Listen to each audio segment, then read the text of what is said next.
बंदी छोड़ सतगुरु रामपाल जी परमेश्वर जी की जय हो।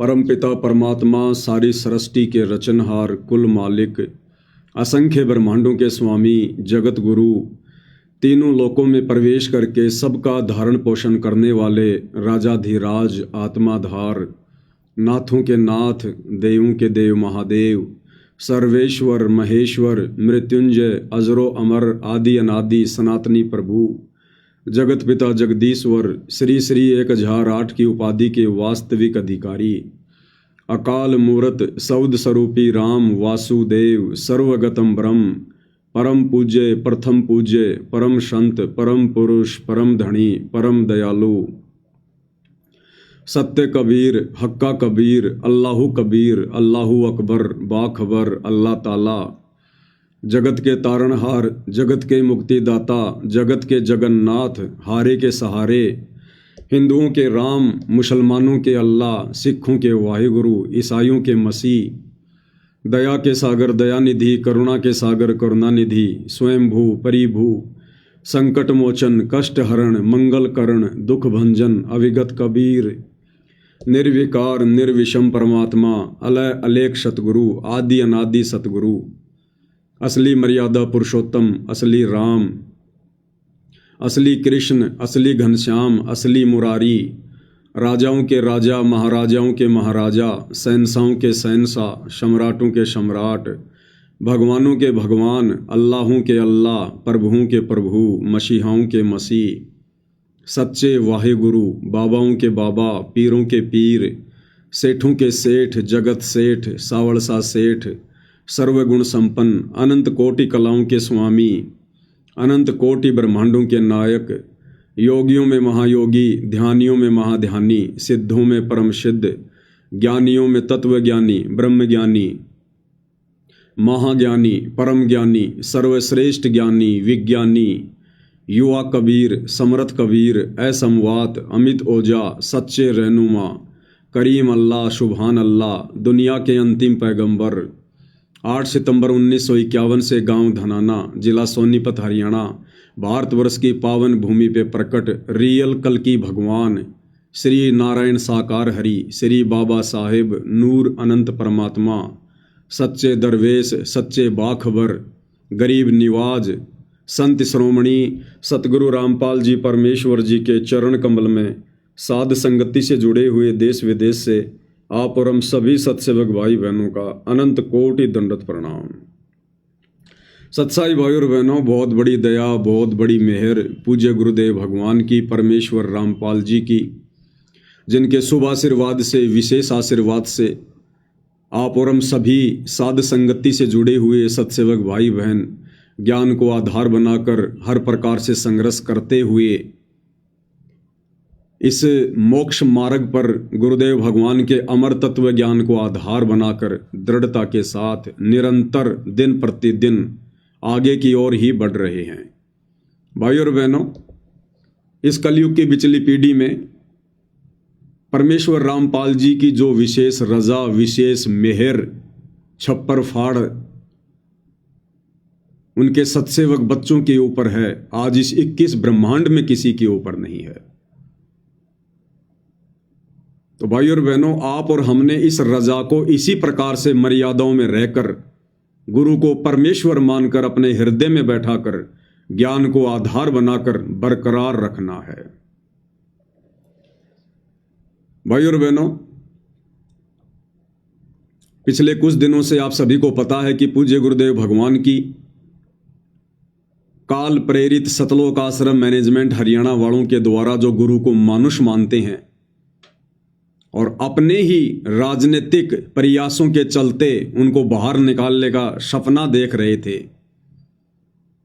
परमेश्वर ने उनके उन राजनीतिक उन प्रयत्नों पर पानी फेर दिया। कुछ दिन पहले इन्होंने हिसार कोर्ट में याचिका लगाई थी बेल के लिए, जमानत के लिए। तो पूज्य गुरुदेव भगवान ने जज को प्रेरणा करते हुए और आज 25/9/2025 को वो जमानत याचिका रद्द करवा दी।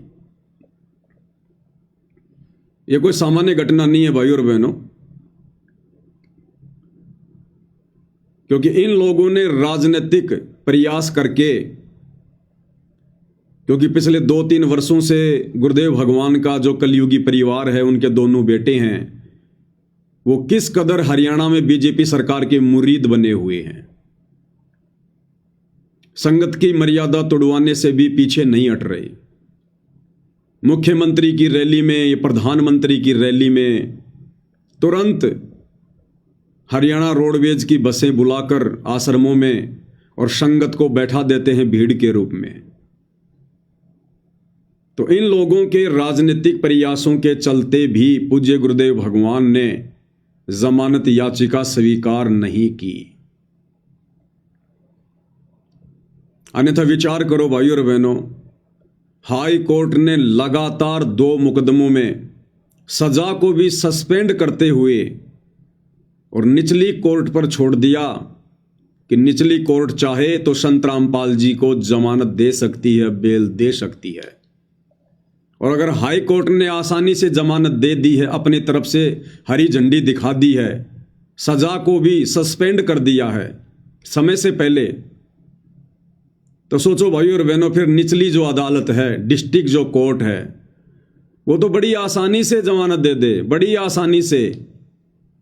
और आज हिसार की अदालत ने परम पूज्य परमेश्वर सतगुरु रामपाल जी की जमानत को स्वीकार करना था, लेकिन भाई और बहनों, अभी वो ठीक का समय नहीं आया है पूज्य गुरुदेव भगवान के बाहर आने का।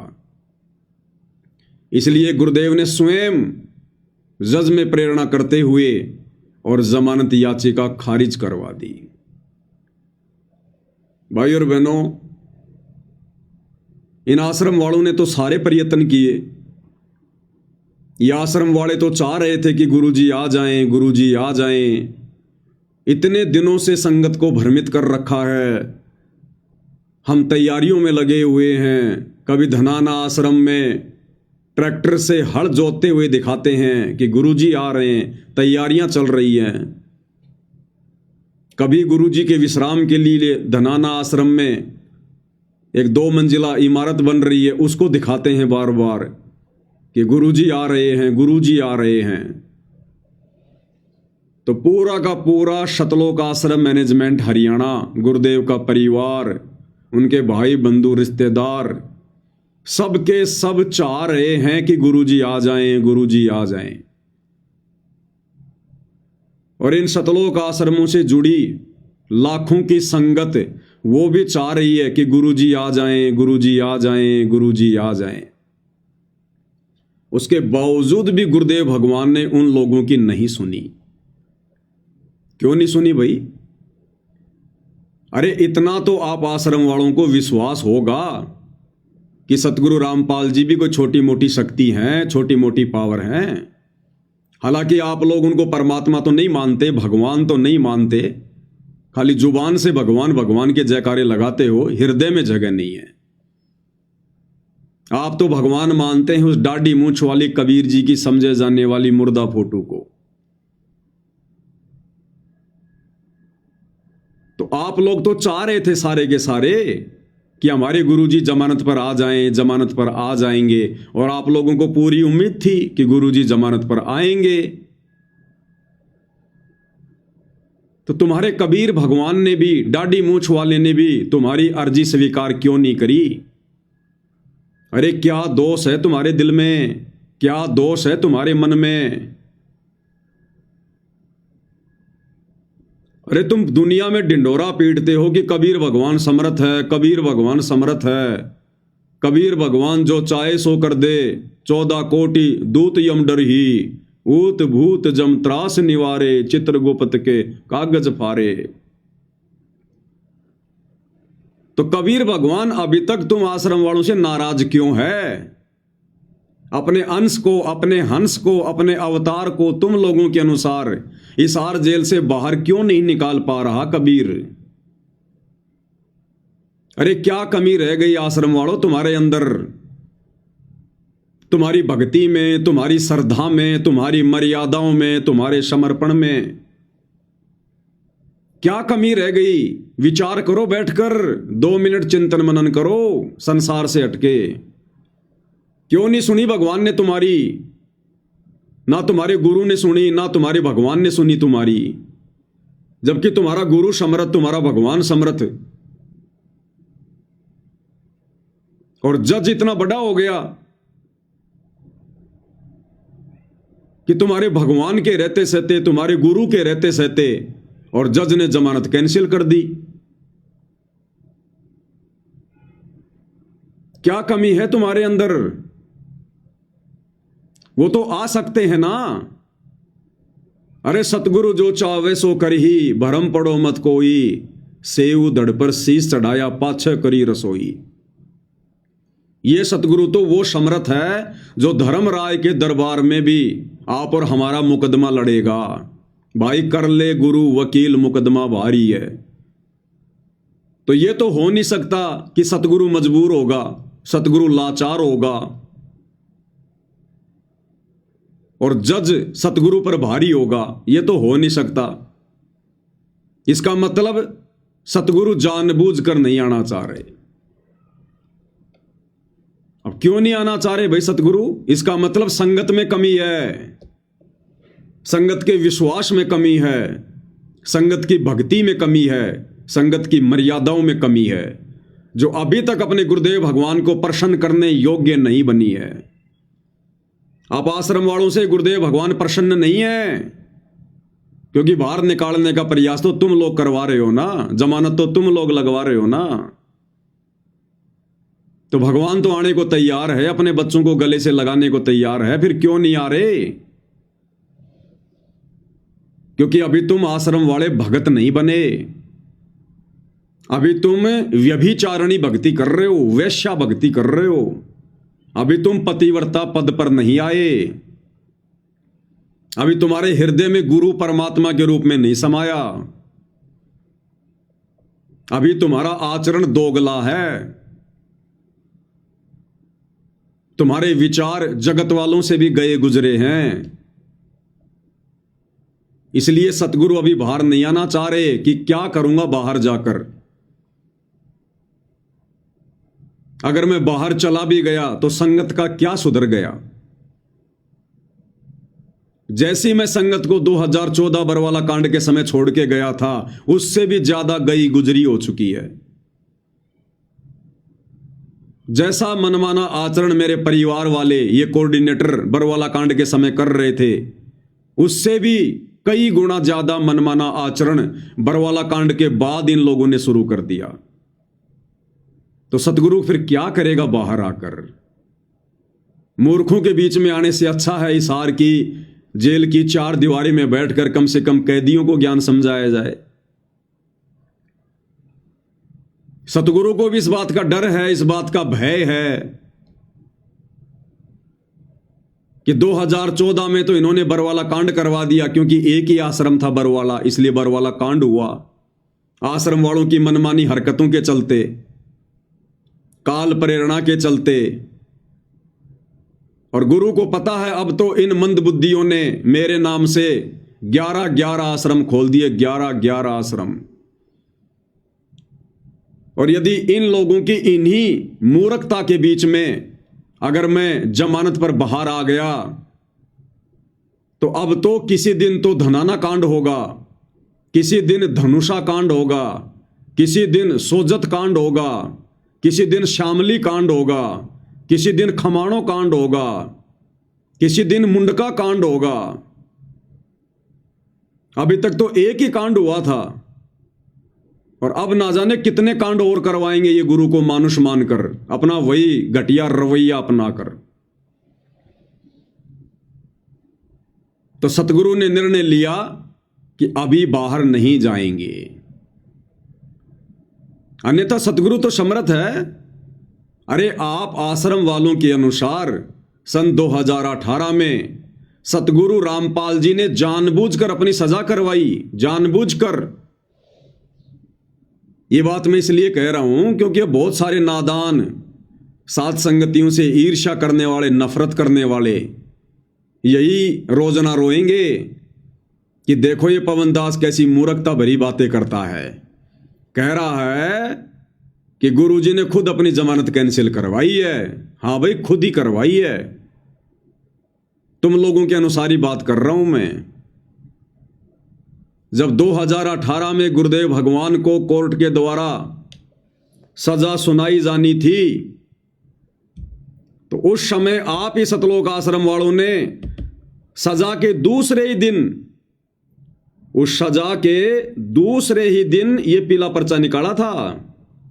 तुम लोग तो पीला पर्चा डाल के भूल जाते हो, लेकिन ये पवन दास तुम्हारे सारे रिकॉर्ड रखता है, सारे रिकॉर्ड टोटली।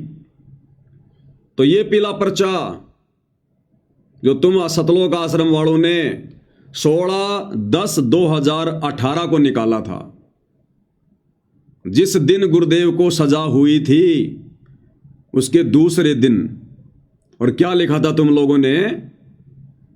सत साहिब जय बंदी छोड़ की सतगुरुदेव जी की जय, तारीख 16/10/2018। जैसा कि संत रामपाल जी महाराज जी ने बार बार सत्संग के माध्यम से बताया है कि इस पृथ्वी पर स्वर्ग बनाना है, लेकिन आज की स्थिति को देखते हुए अभी बहुत कुछ सिस्टम ठीक करना है। इस सिस्टम को ठीक करने के लिए गुरुदेव जी को बहुत सी परिस्थितियों से गुजरना होता है। न्यायपालिका को ठीक करना है, इसके लिए भी गुरुदेव जी ही निपट सकते हैं, क्योंकि गरीब जनता को आज न्याय नहीं मिल पाता तो किसी भी भगत ने घबराना नहीं है। आज गुरुदेव जी कोर्ट में आए थे तो वकीलों को गुरुजी ने बोला कि चिंता मत करो, सब कुछ बहुत जल्दी ठीक हो जाएगा। सब भगत मिलकर सेवा करें और सब भगत बढ़ चढ़ कर सेवा करें। किसी ने किसी भगत को दोष नहीं देना है। गुरुदेव जी ने कहा है, शकल खेल हमारे किए, हमसे मिले सो निश्चय जिए। मनोज भगत है जो कि गुरुदेव जी के पास जेल में सेवा करता है। 8 अक्टूबर को गुरुदेव जी ने जेल में भगत मनोज को कहा कि 11 अक्टूबर को केसों का फैसला आने वाला है, लेकिन मेरा यानी गुरुजी का काम अभी पूरा नहीं हुआ, तो अगर फैसले में सजा हो जाए तो मुझे मेरा काम करने का पूरा समय मिल जाएगा। फिर जब 11 अक्टूबर को संत रामपाल जी दोषी करार होकर वापस जेल में आए तो फिर मनोज भगत को जेल में कहा कि अब मैं खुश हूं कि मुझे सजा हो गई। परमात्मा कबीर ने अब मुझे फिर समय दे दिया मेरा काम पूरा करने का। ये सब बातें मनोज भगत ने जेल में अपने परिवार वालों को मिलाई पर बताई। तो ठीक इसी प्रकार आप लोग जो लिख रहे हो इस पीले पर्चे में कि गुरुदेव भगवान ने कहा कि बहुत अच्छा हुआ, मैं बहुत खुश हूं, परमात्मा ने मुझे समय दे दिया, मेरी सजा करवा दी, क्योंकि अभी मेरा काम पूरा नहीं हुआ, अभी तो मुझे न्यायपालिका को ठीक करना है। तो ठीक इसी प्रकार भाई और बहनों, आज 25/9/2025 को सतगुरु रामपाल जी ने खुद जानबूझकर जज में प्रेरणा करके अपनी जमानत कैंसिल करवाई है, क्योंकि अभी सतगुरु रामपाल जी का कार्य पूरा नहीं हुआ है। अभी बाहर संगत ने मूर्खता नहीं छोड़ी है। दुनिया वालों को तो मुक्ति की चिंता नहीं है, आश्रम से जुड़े भगत समाज को भक्ति की चिंता नहीं है, तो अभी सतगुरु का काम पूरा नहीं हुआ।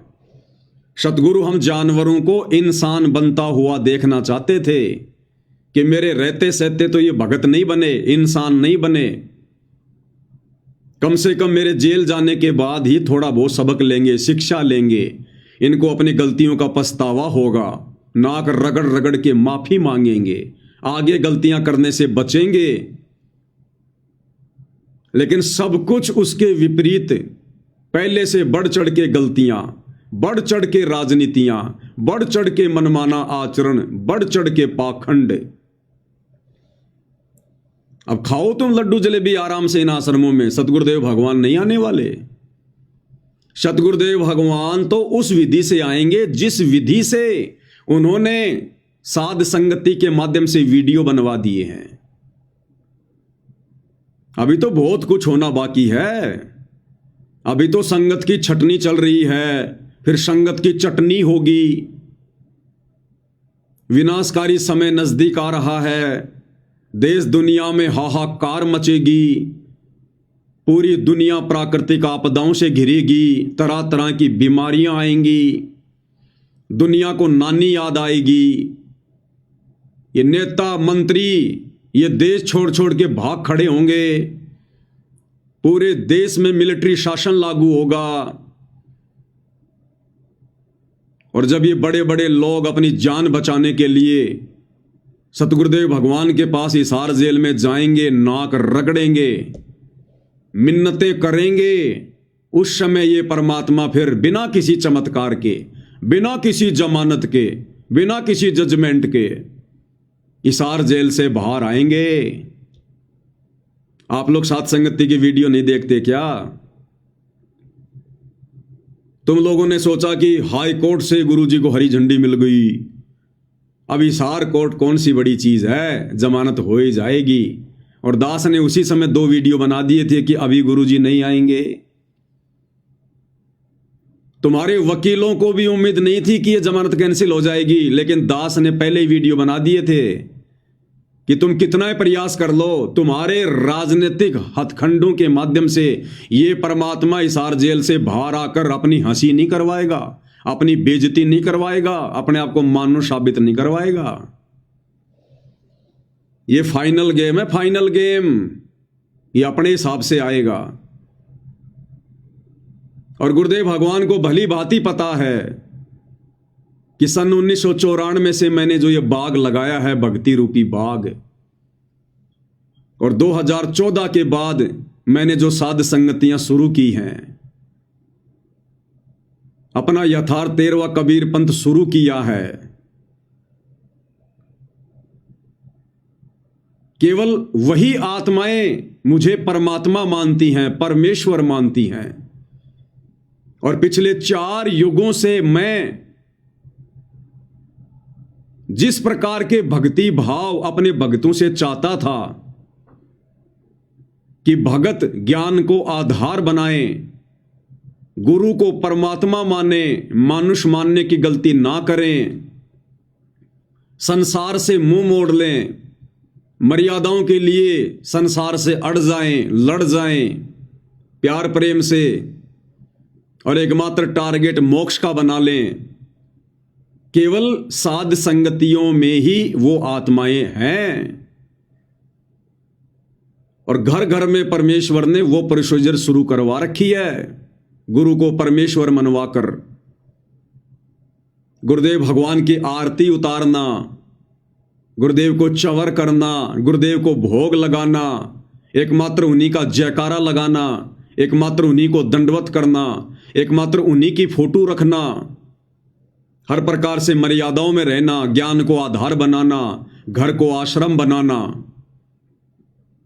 तो जो ये बाग 2014 के बाद गुरुदेव भगवान ने लगवाया है, तो क्या गुरुदेव भगवान को इस बात का नहीं पता कि अगर मैं इस समय जमानत पर बाहर आ जाता हूं तो मेरी जमानत कौन करवा रहे हैं? ये आश्रम वाले करवा रहे हैं। और आश्रम वाले मुझे क्या मानते हैं? अपने जैसा जीव, मानुष, मां के गर्भ से जन्म लिया हुआ प्राणी। ना इनकी कोई मर्यादा ठीक है, ना इनके भक्ति भाव ठीक हैं, ना इनके दिल में कोई तड़प है, ना कोई कशक है।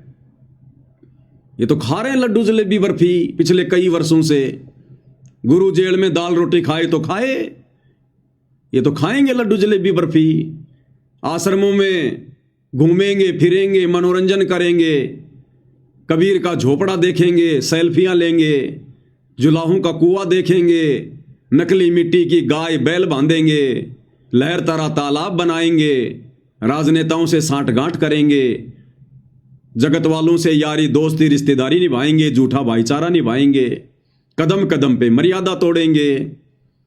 तो गुरुदेव को इस बात का नहीं पता कि अगर मैं जेल से बाहर आ गया तो जाऊंगा कहां? यही लोग लेके जाएंगे मुझे, और वहां लेकर जाएंगे जिन आश्रमों को इन्होंने राजनीति का अड्डा बना रखा है। और यदि मैं वहां चला गया तो जो बाग मैंने सात संगतियों के माध्यम से लगाया है, मैंने अपनी विशेष आत्माओं को छांटा है सतलोक के लिए, जिनकी ट्रेनिंग चल रही है सात संगति में, वो आत्माएं भी विचलित हो जाएंगी, डगमग हो जाएंगी, और मेरे 40 लाख वर्षों की मेहनत पानी में मिल जाएगी। सतयुग से लेकर वर्तमान समय की मेहनत है। इसलिए गुरुदेव भगवान ने जमानत कैंसिल करवाई है, जमानत कैंसिल। तो परमेश्वर ने जो भगत तैयार किए हैं ना सतलोक के लिए, साध संगति से जोड़कर, परमात्मा उन आत्माओं को टूटता हुआ नहीं देखना चाहते। और अंतर्यामी परमात्मा को भली भांति पता है कि अगर मैं इनके आश्रमों में चला भी गया तो वो मेरी प्यारी आत्माएं इन आश्रमों में नहीं आएंगी। वो उसी प्रकार से ज्ञान को आधार बनाकर गुरु को शब्द रूप में विराजमान करके अपने घर पर भक्ति करेंगी। इन आश्रमों की तरफ वो झांक कर भी नहीं देखेंगे, झांक कर भी।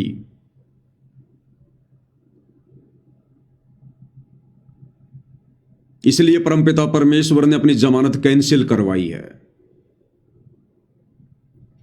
और गुरुदेव को पता है यदि मैं इन आश्रमों में आ गया तो इन लोगों का सुधर क्या गया। इनकी तो वही घटिया आदतें, मनमाना आचरण, गुरु को मानुष मानना।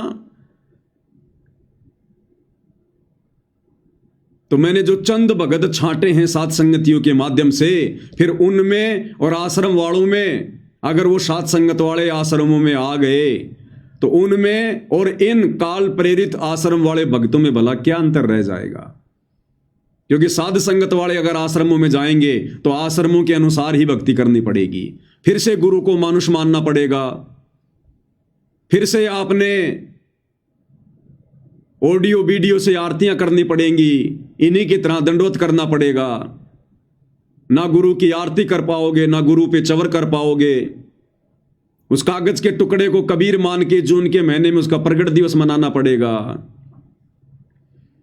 तो भाई परमात्मा सामान्य जीवों की तरह गलतियां नहीं करता है। बड़ी मुश्किल से परमात्मा ने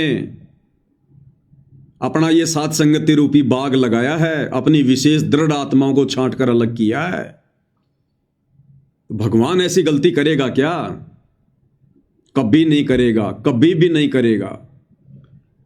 तो ये परमात्मा उस समय तक नहीं आएगा जिस समय तक, नोट कर लो अगर पेन है जेब में और डायरी है आश्रम वालों, तो ये वचन नोट कर लो जो परमात्मा बुलवा रहे हैं।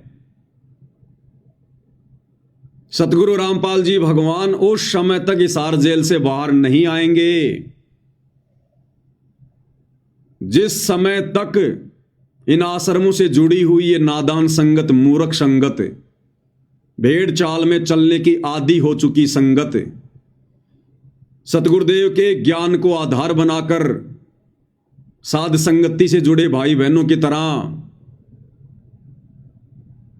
जब तक ये संगत हृदय से गुरु को परमात्मा मानने नहीं लग जाएगी, सारी फोटोएं हटाकर एकमात्र अपने घर पर, अपने दरबार पर, अपने लॉकेट में अपने पूज्य गुरुदेव भगवान की नहीं लगा लेगी। घर घर में सतगुरु रामपाल जी परमेश्वर जी को जब तक ये शतलोक आश्रमों से जुड़ी नादान संगत गीता जी अध्याय 3 श्लोक 13 के अनुसार भोग लगाना शुरू नहीं कर देगी, और घर घर में सत्सेवक भाई बहनों की तरह ये 5 दीपक वाली थाली लेकर परमेश्वर के विधान अनुसार पाती पंच पोहप कर पूजा और देव निरंजन और न दूजा, जब तक घर घर में गुरुदेव भगवान की आरती उतरना शुरू नहीं हो जाएगी, जब तक घर घर में गुरु को परमेश्वर मानकर तीनों समय की आरती के समय या दोनों समय की आरती के समय भोग लगाते समय ये चौवर राम होना शुरू नहीं हो जाएगा, गुरुदेव को परमेश्वर मानकर,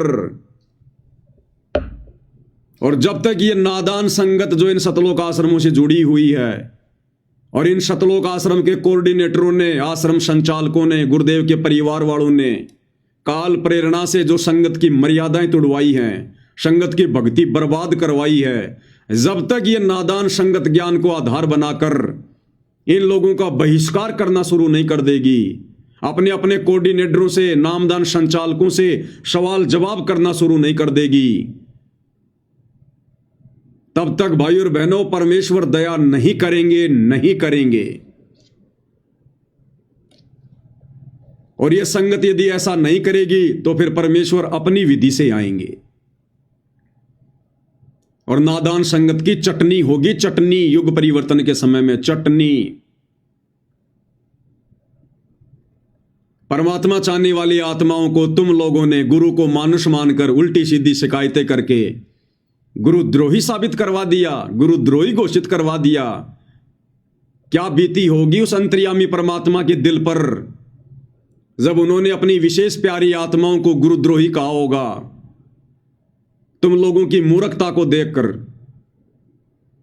अपने दिल पर, अपने कलेजे पर परमात्मा ने पत्थर रखकर अपने बच्चों को गुरुद्रोही कहा है।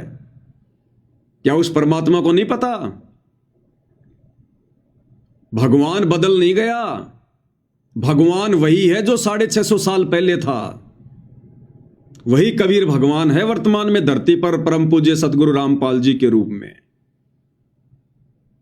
और क्या बताया गुरुदेव भगवान ने जब ये 650 साल पहले आए थे उस स्वरूप के विषय में, कि लोगों ने उनके साथ में कैसी कैसी बदतमीजियां की, ठंडा पानी तक नहीं पीने दिया, उसके बावजूद भी उन्होंने किसी को उफ तक नहीं कहा, किसी को शराप नहीं दिया।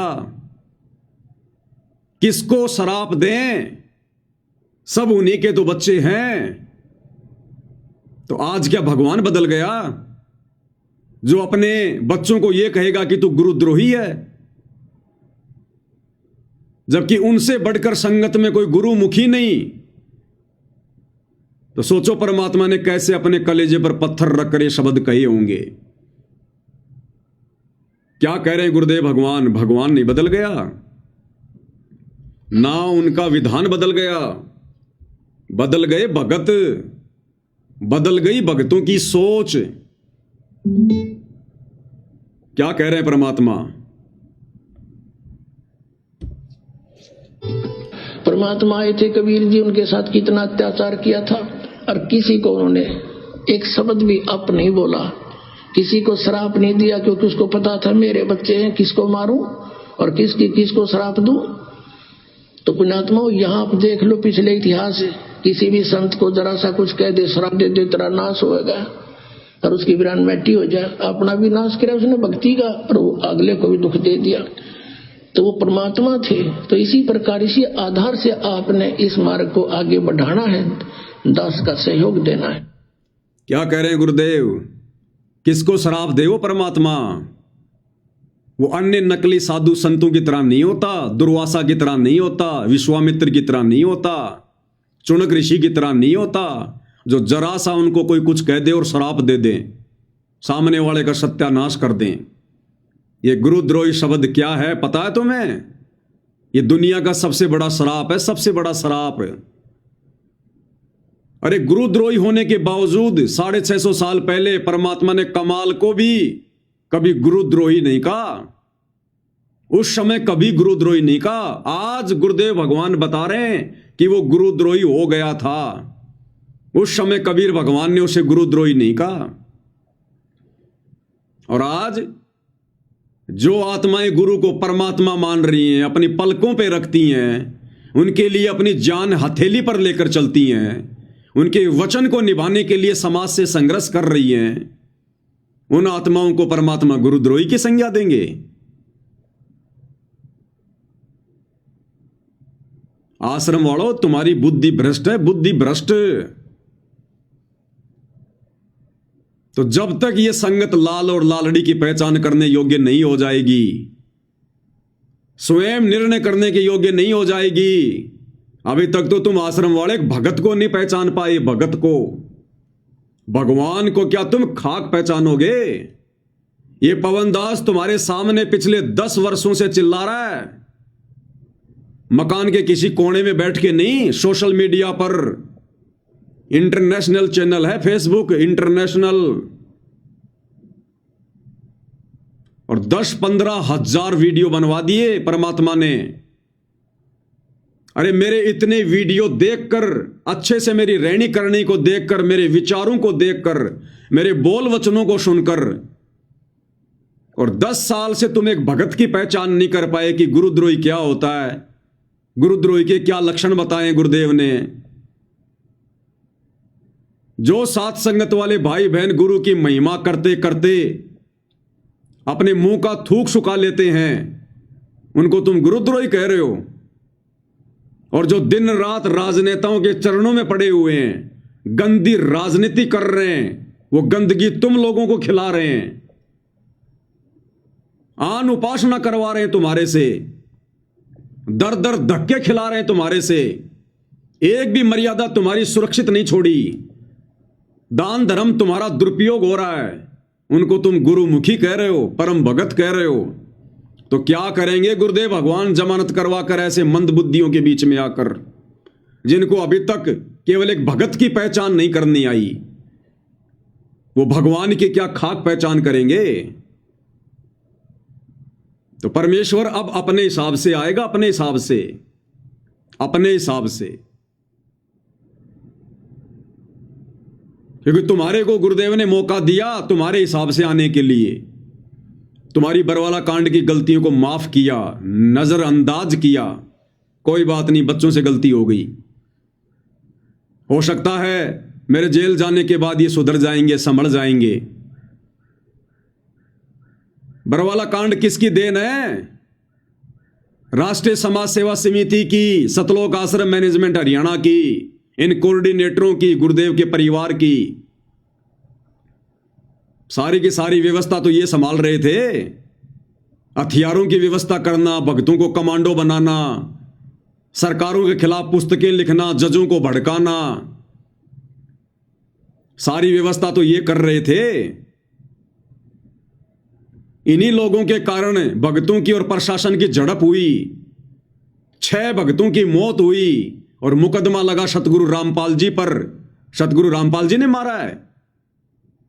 सतगुरु रामपाल जी ने तुम्हें आदेश दिया था कि पुलिस वालों को आश्रम में मत आने दो, या मैं तारीख पर नहीं जाऊंगा, तुम कमांडो बन जाओ, हाथों में हथियार ले लो। अरे जिस भगवान ने पिछले 35 वर्षों से इन हाथों से कुकर्म छुड़वाकर दान करना सिखाया, इन हाथों को सामने वाले के सामने आदीनी से जोड़ना सिखाया, इन हाथों में सुमरणी पकड़ाकर मंत्र करना सिखाया, वो भगवान बरवाला कांड में तुम्हें उस कव्य जैसे काले काले कपड़े पहनाकर, हाथों में 6-6 फुट के डंडे देकर, बंदूकें देकर तुम्हारे को कमांडो बनाएगा, तुम्हें लड़ाकू बनाएगा, तुम्हें गुंडा और मवाली जो है वो बनवाएगा। सारा का सारा षड्यंत्र गुरुदेव के परिवार का, इन हत्याओं का जिम्मेदार गुरुदेव का परिवार, ये कोऑर्डिनेटर, और इनको अपनी गलती का जरा भी इनको मलाल नहीं है। अरे नाक रगड़ के माफी मांग लेनी चाहिए थी, नाक रगड़ रगड़ के, और कोर्ट में जाकर सरेंडर कर देना चाहिए था कि सारी गलती हमारी है, हमारे गुरुदेव का कोई आदेश नहीं था, हमारी बुद्धि भ्रष्ट हो गई थी काल प्रेरणा से, हमारी गलती है, हमें अरेस्ट करो, हमें सजा दो, हमारे गुरुदेव भगवान निर्दोष हैं, उनको छोड़ दीजिए। ये होता है शिष्य का धर्म। और तुम लोगों ने क्या किया? कोई 8 साल से भगोड़ा बन के घूम रहा है, कोई 10 साल से भगोड़ा बन के घूम रहा है, छुपते फिर रहे दर दर की ठोकर खाते हुए। कब तक छुपोगे? अरे सरकार से तो छुप जाओगे, प्रशासन से तो छुप जाओगे, अपने कर्मों से कैसे छुपोगे? भगवान से कैसे छुपोगे? वो सजा बाकी है, मिलेगी सजा। ये बकवास ज्यादा दिन की नहीं है जो तुम कर रहे हो वर्तमान में, ये पाखंड आडंबर। पाप का घड़ा भर गया तुम्हारा, समय नजदीक है, बच नहीं पाओगे अब। बहुत दिन हो गए तुम्हें काल की गुलामी करते हुए, सतगुरु के दिल पर चोट करते हुए। अब ये परमात्मा, अब ये खरा खरा काम करेगा, खरा खरा काम। ये लास्ट था, लास्ट। अगर तुम्हारा आचरण सुधर जाता, अगर तुम अपनी गलतियों की माफी मांग लेते, और ये जो आश्रम तुमने खोले हैं, यदि इनको राजनीति का और मनोरंजन का अड्डा ना बनाकर अगर भक्ति का इनको सेंटर बना लेते, तो हो सकता है परमात्मा दया कर देते।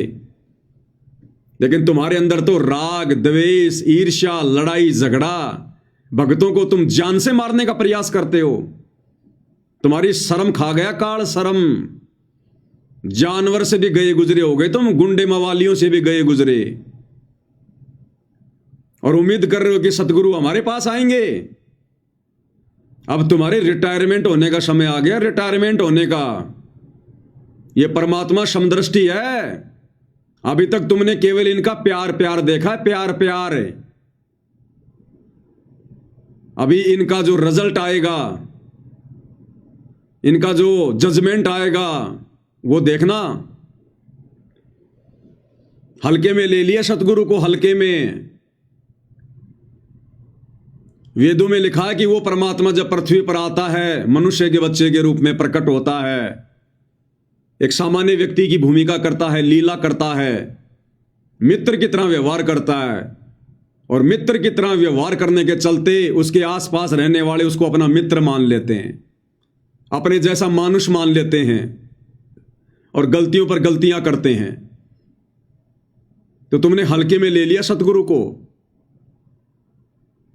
ये वही परमात्मा है जिसने त्रेता युग में हिरण्याकुश की छाती फाड़ी थी, जिसने त्रेता में रावण की नाभि में तीर मार के उसको मौत की नींद सुलाया था, द्वापर में कंस का वध किया था, और समय समय पर श्रृंगार करता रहता है यह परमात्मा। अभी तक तुमने केवल इनका सौम्य रूप देखा, सौम्य रूप, सादा रूप, सरल रूप। क्योंकि जब जब यह परमात्मा धरती पर तत्वदर्शी संत की भूमिका में आता है, एक संत की भूमिका में आता है, उस समय यह परमात्मा संत के अनुसार ही व्यवहार करता है। अन्यथा उनके फॉलोवर भी वैसा व्यवहार करेंगे जैसा वो संत करेगा। तो वर्तमान में परमात्मा जिस संत की भूमिका में है कि संत ना छोड़े संतता, चाहे कोटिक मिलो असंत, चाहे कितने दुष्ट व्यक्ति क्यों ना टकराओ उनसे, काल प्रेरणा से कितने लोग भक्ति का स्वांग करके उनके पास रह के उनको दुखी क्यों ना करें, परेशान क्यों ना करें, उनके मार्ग में बाधा उत्पन्न क्यों ना करें, उनके मिशन में गंदगी क्यों ना फैलाएं, ये परमात्मा अंततः संतता ही दिखाएगा। लेकिन इनका विधान है कि राम किसी को मारे नहीं, मारे तो हत्यारे राम, अपने आप ही मर जाएंगे कर कर खोटे काम। तो भैया जो खोटे काम तुम लोगों ने कर डाले हैं बरवाला कांड से पहले और बरवाला कांड के बाद, उन खोटे कर्मों की सजा निर्धारित हो चुकी है। अब धीरे धीरे धीरे धीरे जो बीज तुम लोगों ने बोया है इस भक्ति मार्ग पर, अब उसकी फसल कटेगी। अब फसल इस युग परिवर्तन के दौर में तुम लोग भी अछूते नहीं रहोगे, जिन्होंने गुरु को मानुष मानकर हैंडल किया है, और गुरु की आज्ञा से ज्यादा अपना मनमाना आचरण संगत के ऊपर थोपा है। अब समय आ रहा है, तो ऐसे नहीं आने वाला है परमात्मा। और ये नादान संगत अगर संभल सकती है तो संभल जाए। देखो इन मुख्य लोगों का तो हो गया बेड़ा गर्क, इनको तो कोई माफी नहीं है, ना इस जन्म में माफी है, ना अन्य किसी जन्म में इनको माफी है। ये कलयुग की बिचली पीढ़ी तो इन्होंने बर्बाद कर दी, अनमोल मनुष्य जन्म इन्होंने बर्बाद कर दिया गुरु को मानुष मानकर। तो ये जो मुख्य लोग हैं ना, जिनमें गुरुदेव के बेटा बेटी, भाई बंधु, रिश्तेदार, ये कोऑर्डिनेटर, आश्रम संचालक, ये वर्ल्ड कोऑर्डिनेटर, बड़े बड़े सेवादार, ये जितने भी लोग हैं, ये 150, इन्होंने तो अपनी भक्ति और जीवन कर लिया बर्बाद। लेकिन संगत को फिलहाल मौका है। कब तक? जब तक गुरुदेव भगवान हिसार जेल से बाहर नहीं आते हैं। और ये जानबूझकर गुरुदेव ने आज अपनी जमानत कैंसिल करवाकर इस नादान संगत को एक मौका दिया है। और ये लास्ट मौका है, अंतिम मौका है ये। संभल सको तो संभल लेना, इसके बाद मौका नहीं मिलेगा। उसके बाद तुमने जो बीज बोया है इस भक्ति मार्ग पर, जैसी तुमने मर्यादा निभाई है, जैसा तुमने गुरु को मानकर भक्ति की है, वैसा ही परिणाम मिलेगा, वैसा ही। तो तुम्हें 2-2.5 साल का मौका और मिल रहा है, 2-2.5 साल का। संभल सको तो संभल जाना संगत वालों, अन्यथा तुम्हारी दुर्गति करवा के छोड़ेंगे ये लोग, दुर्गति। तुम्हें ना घर का ना घाट का, धोबी का कुत्ता बना के छोड़ेंगे, धोबी का कुत्ता। तुम्हें हर प्रकार से इन लोगों ने बर्बाद कर दिया, हर प्रकार से। तुम्हारी भक्ति इन्होंने बर्बाद करवा दी, मर्यादा इन्होंने खंडित करवा दी, दान का इन्होंने दुरुपयोग करवा दिया। तुम्हें दर दर का भिखारी बना के छोड़ दिया, दर दर का भिखारी। तुम्हारे पास भक्ति की छींट भी नहीं है, मर्यादा सबकी खंडित है, गुरु जी का आशीर्वाद नहीं है। ये थोड़ी बहुत बैटरी जो तुमने चार्ज कर रखी है, थोड़े बहुत दिन मर्यादा में रह के भक्ति करके, कब तक चलेगी? गुरु के मार्ग में अंधे होकर चलने वालों की बैटरी भी जल्दी डिस्चार्ज होती है। तो दास तो भैया निवेदन कर सकता है, प्रार्थना कर सकता है, विनती कर सकता है। ये दास आज जो वचन बोल रहा है ना, ये तुम्हें कड़वे लग रहे होंगे, लेकिन परमात्मा कहते हैं जेता मीठा बोल ही तेता संत ना होए, और खरी खरी बाता कहे संत कहावे सोए। ये मीठी मीठी गोलियां खिलाकर अपना स्वार्थ सिद्ध करना, ये सतलोक आश्रम मैनेजमेंट वालों का धर्म है, सत्सेवकों का नहीं है। यहां जो बातें कहते हैं खरी खरी कहते हैं, चाहे साध संगति वाले हो, चाहे सतलोक आश्रम वाले हो। हमें तुम्हारे से कोई स्वार्थ नहीं है। इस दास ने कोई संत नहीं बनना, कोई बाबा नहीं बनना, कोई आश्रम नहीं खोलना। ये दास किसी के आराम के टुकड़ों पे नहीं पड़ता, किसी के दान धर्म पे नहीं पड़ता। ये दास केवल अपनी जिम्मेदारी निभा रहा है गुरु की गैर हाजिरी में, अपनी सेवा। और जो भी है खरी खरी कहेंगे, और खरी खरी कहते आए हैं, उसके लिए जेल भी जाना पड़ा, झूठे मुकदमे भी झेल रहे हैं, मार पिटाई भी खाई है, और आगे भी नौबत आई तो सहन करेंगे। लेकिन सतगुरु ने जिस मार्ग पर चलना सिखा दिया उसी पर चलेंगे, क्योंकि रेलगाड़ी या तो चलती नहीं, और चलती है तो पटरी पे चलती है। रेलगाड़ी के लिए तुम जितनी मर्जी जीटी रोड बना दो, नहीं चलेगी जब तक उसको पटरी नहीं मिलेगी। तो सत्सेवक भाई बहन अगर चलेंगे तो अपने गुरु के वचन पर चलेंगे, मर्यादाओं पर ही चलेंगे, अन्यथा पैर रोप के वहीं खड़े हो जाएंगे। दो नाव की सवारी करने का शौक नहीं है हमारे को, तुम आश्रम वालों की तरह आंख बंद करके भेड़ चाल में चलने का ये फॉर्मूला गुरुदेव ने हमें नहीं बताया। तो लास्ट एंड फाइनल तुम लोगों को चेतावनी है ये, लास्ट एंड फाइनल। सुधर जाओ, संभल जाओ। इन काल प्रेरित सतलोक आश्रम वालों का जितना जल्दी साथ छोड़ दोगे तुम्हारे हित में, तुम्हारे भले में। अन्यथा तुम्हारे द्वारा दिया गया दान आने वाले समय में तुम्हारे शरीर पर कांटों की तरह चुभेगा, कांटों की तरह। अकाल मौत, घर घर में झगड़ा, लड़ाई, राग द्वेष, हॉस्पिटलों में सड़ोगे, हॉस्पिटलों में। ये तुम्हें परमात्मा का विधान बता रहा हूं, कोई शराब नहीं दे रहा। मेरी औकात नहीं है किसी को शराब देने की, और ना मैं इतना मूर्ख हूं जो अपनी भक्ति बर्बाद करूंगा 2 कोटि के जीवों को शराब देके। तुम्हें शराब देके मुझे क्या मिलेगा? तुम्हें भगवान का विधान बता रहा हूं कि जो अपने गुरु जी को खून के आंसू रुलाते हैं, अपनी उल्टी हरकतों के चलते, मनमाने आचरण के चलते, पाखंड के चलते, भेड़ चाल के चलते, जिन बातन से गुरु दुख पावे उन बातों को दूर भगावे। अरे ज्ञान गंगा पुस्तक बांटने के अलावा एक भी वो कर्म बता दो जो 2014 बरवाला कांड के बाद तुम लोगों ने सतगुरु को खुश करने के लिए किया हो, मर्यादा वाला किया हो, भक्ति बढ़ाने वाला किया हो। एक कर्म बता दो ज्ञान प्रचार के अलावा। तुम्हारे सारे घटिया कर्म, उल्टे कर्म, ज्ञान विरुद्ध कर्म, काल प्रेरित कर्म, तुम लोगों ने सतगुरु को खून के आंसू रुलाए। जब जब भूल पड़े पुस्तक में लास्ट में जो लेटर लिखा है गुरुदेव ने, किस कदर गुरुदेव रो रहे हैं। विशेष संदेशों में परमात्मा किस कदर तुम लोगों से विनती कर रहे हैं, प्रार्थना कर रहे हैं कि भाई अपने ऊपर रहम नहीं कर सकते तो इस दास के ऊपर रहम कर दो। तो मूर्खों से सतगुरु रहम की भीख मांग रहा है, रहम की भीख। अरे मर जाओ डूब कर नालायको। क्या मुंह दिखाओगे सतगुरु को आने के बाद?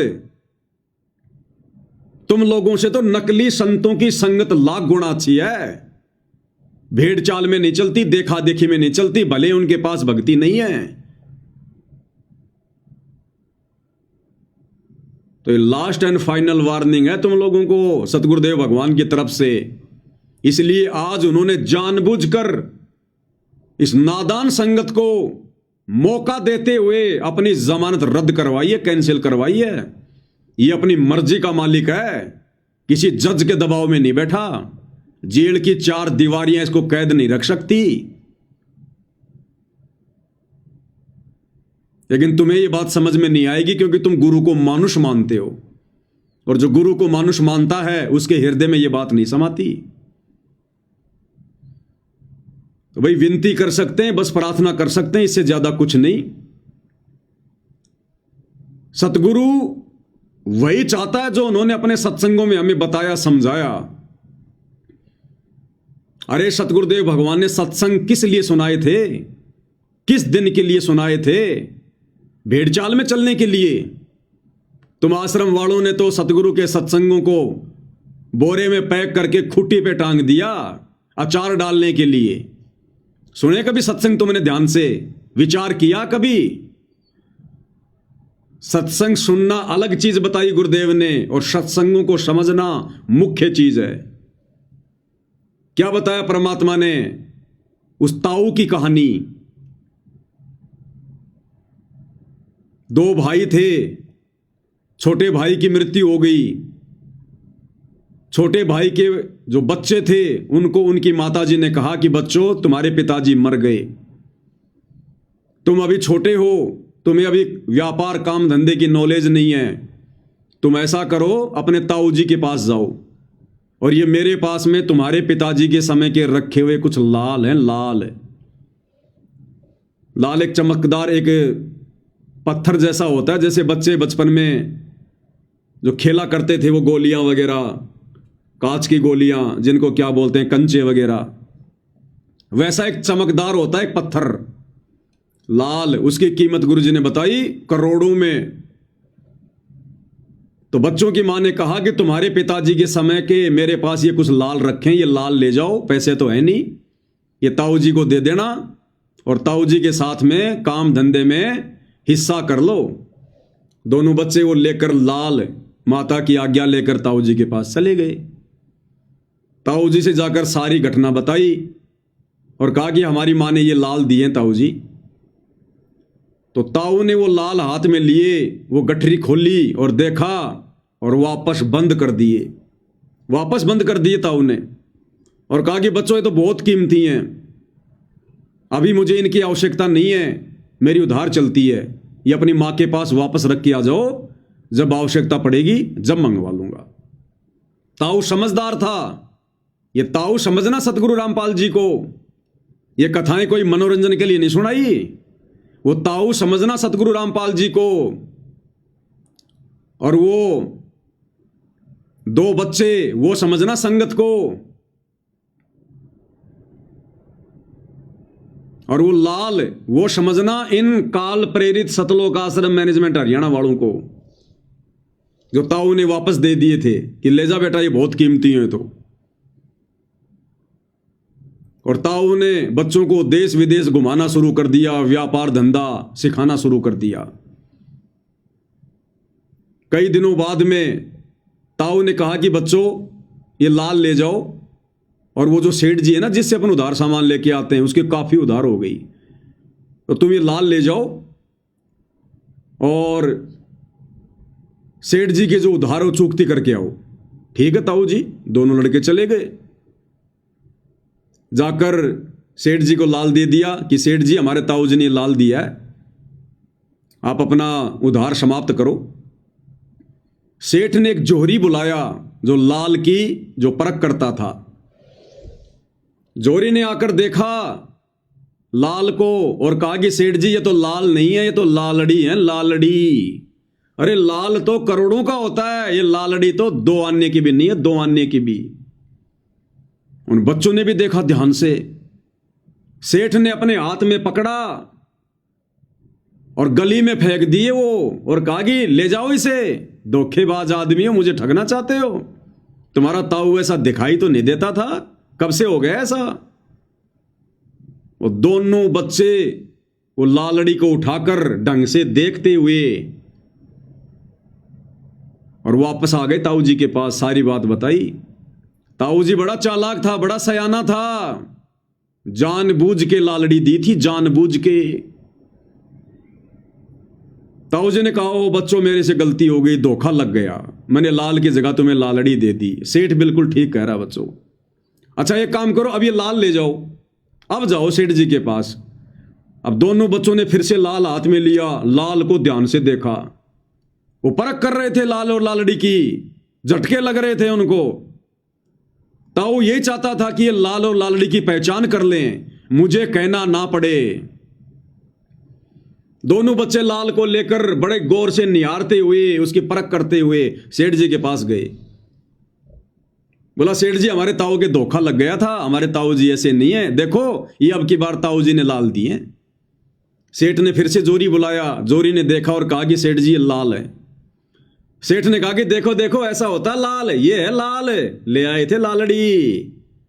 बच्चों को भी पता चल गया कि लाल कैसा होता है और लालड़ी कैसी होती है। वापस गए और कहा कि ताऊ जी हम दे के आ गए। कुछ दिनों बाद में फिर से ताऊ ने कहा कि बच्चों फिर से उधार हो गई, अब तुम एक काम करो, वो जो तुम्हारी माता जी के पास में जो लाल रखे हुए ना, वो लाल लेके आओ, वो सेठ जी को देंगे और सामान उधार लेंगे। दोनों बच्चे गए दौड़ते हुए। माँ से कहा माँ माँ माँ ने कहा आओ बच्चों बहुत दिनों में आए, खाना खाओ, भोजन खाओ।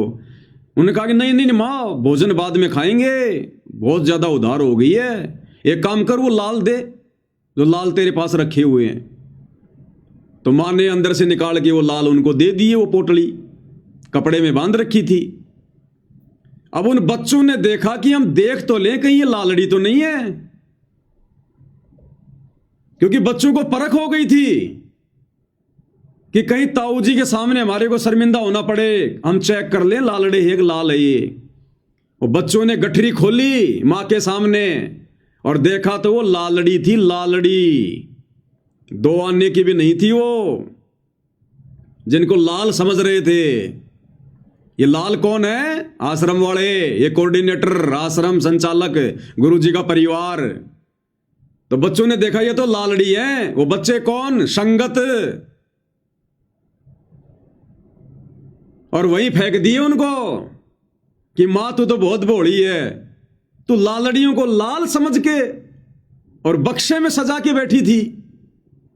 ये तो लालड़ी है, लाल तो मां कई करोड़ों का होता है। तो मां ने कहा बच्चों मुझे क्या पता, तुम्हारे पिताजी के समय के रखे थे, मैंने सोचा भाई लाल होंगे, अब मन के बेरा बेटा। दोनों बच्चे उनको वहीं पटक के और ताऊ जी के पास गए, मुंह लटका के, और कहा ताऊ जी अरे बच्चों लाए लाल। मायूस होकर बोले ताऊ जी हमारी मां बहुत भोली है। ताऊ जी वो लाल नहीं थे, वो तो लालड़ी थी, लालड़ी। तो ताऊ ने कहा कि बच्चों ये उस दिन भी लालड़ी थी जिस दिन तुम मेरे पास लेके आए थे शुरू में, ये उस दिन भी लालड़ी थी। अगर मैं कह देता उस दिन कि ये लाल नहीं ये लालड़ी है, अगर गुरुजी कह दें संगत को कि ये मेरा परिवार भगत नहीं है, ये तो काल के दूत हैं, मेरे मार्ग को बर्बाद करने के लिए काल प्रेरणा से भगत बनने का ढोंग कर रहे हैं। अगर ताऊ कह देता कि बच्चों ये लाल नहीं लालड़ी, तो ताऊ ने कहा कि तुम उस दिन नाराज हो जाते और तुम्हारी मां भी दुख मानती कि मेरा जो पति है वो मेरे सिर पर नहीं है, इसलिए हमारे लाल को भी लालड़ी बता रहा है। बच्चों, आज तुमने खुद ही परख कर ली, मुझे बोलना नहीं पड़ा। तो इसी प्रकार सतगुरु रामपाल जी भगवान चाहते हैं कि ये नादान संगत मेरे ज्ञान को आधार बनाकर और अपनी आंखों से अपने इन गुरु भाइयों के, आश्रम वालों के, कोऑर्डिनेटरों के, गुरु जी के बेटा बेटी, भाई बंधु, रिश्तेदारों के कुक्रम देखकर, ये राजनीतियां देखकर, स्टेडियम देखकर, जाटों की धर्मशाला देखकर, गुंडों की सीबीआई जांच देखकर, जाटों का आरक्षण देखकर, अयोध्या का भंडारा देखकर, परशुराम की जयंती देखकर, सिरसा में नकली कबीर जयंती देखकर, और दुनिया भर का ये अन्नपूर्णा के तहत पाखंड, आडंबर, ये सारे मनवस घटिया भक्ति विरुद्ध कुकर्मों को देखकर गुरुदेव भगवान सोच रहे हैं कि ये नादान संगत खुद ही फैसला कर ले तो ठीक है कि संगत में लाल कौन है और लालड़ी कौन है, ये आश्रम वाले कौन है और साथ संगति वाले कौन है, मुझे कहना ना पड़े। इसलिए गुरुदेव भगवान ने समय दिया संगत को बरवाला कांड के बाद, लेकिन ये नादान संगत उन दोनों भाइयों से भी गई गुजरी। अरे उन बच्चों ने तो एक ही झटके में लाल और लालड़ी की पहचान कर ली। इस नादान संगत को तो 10 साल से ऊपर का समय हो गया, आज तक ये पहचान नहीं कर पा रहे कि साथ संगत वाले भाई बहन कौन है और ये शतलोक आश्रम वाले कौन है, लाल कौन है, लालड़ी कौन है। गुरु नहीं बताना चाहता। अगर गुरु कह दे कि आश्रम वाले काल प्रेरित हैं, बच्चों ये भगत नहीं है, तो ये संगत वाले अपने गुरुजी में दोष देखना शुरू कर देंगे, दोष देखना। इसलिए गुरुजी नहीं चाहते कि मैं दोषी बनूं, मैं ये बुराई मोल लूं। इसलिए गुरुदेव भगवान ने बरवाला कांड के बाद खुले सांड की तरह इन आश्रम वालों को भी बाहर छोड़ दिया और संगत को भी बाहर छोड़ दिया कि आपस में सींग मार मार के देख लो, घंटी बजा बजा के देख लो, भिड़ंत कर करके देख लो, कौन भगत है और कौन गुरु गद्दार है, कौन गुरु मुखी और कौन गुरु द्रोही है। लेकिन ये नादान संगत आज तक पहचान नहीं कर पा रही लाल और लालड़ी की, उन काल प्रेरित सतलोक आश्रम वालों की और साध संगति से जुड़े सत्सेवक भाई बहनों की। जबकि दिन रात वीडियो बनाए जा रहे हैं और दिन रात वो लोग भी अपने काले कुकर्म करते ही रहते हैं। वो अपने कुकर्मों के वीडियो बनाते हैं, हम लोग ज्ञान आधार से वीडियो बनाते हैं। ये नादान संगत निर्णय नहीं कर पा रही, इसलिए अभी तक सतगुरुदेव भगवान बाहर नहीं आ रहे।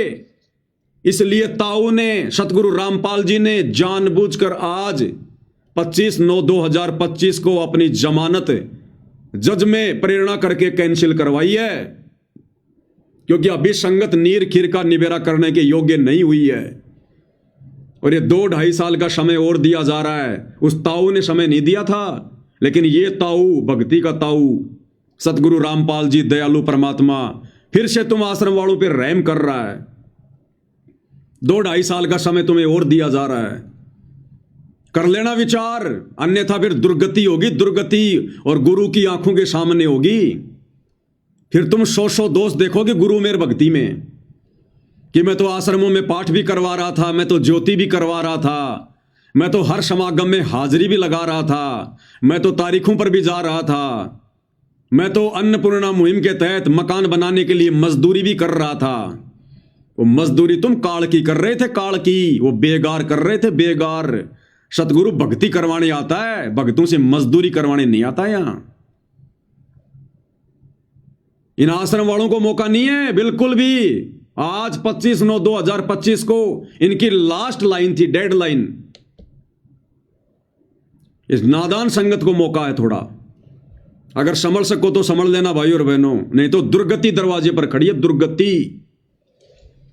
साथ संगति के वीडियो देखना शुरू कर दो, ज्ञान को आधार बना लो, भेड़ चाल में मत चलो, मत डरो, मत घबराओ कि नामखंड होगा। ये दुनिया भर की बकवाद जो आश्रम वाले तुमसे करवा रहे हैं, इससे तुम्हारे नामखंड नहीं हो रहे।